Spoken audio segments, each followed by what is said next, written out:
కవినై కవితనై భార్యనై భర్తనై కవినై కవితనై భార్యనై భర్తనై మల్లెల దారిలో మంచు ఎడారిలో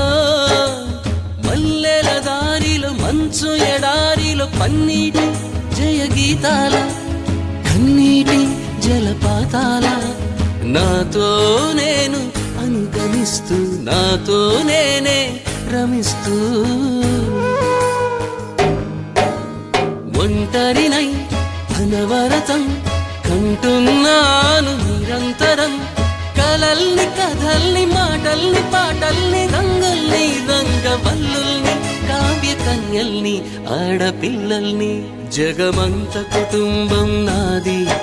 ఏకాకి జీవితం నాది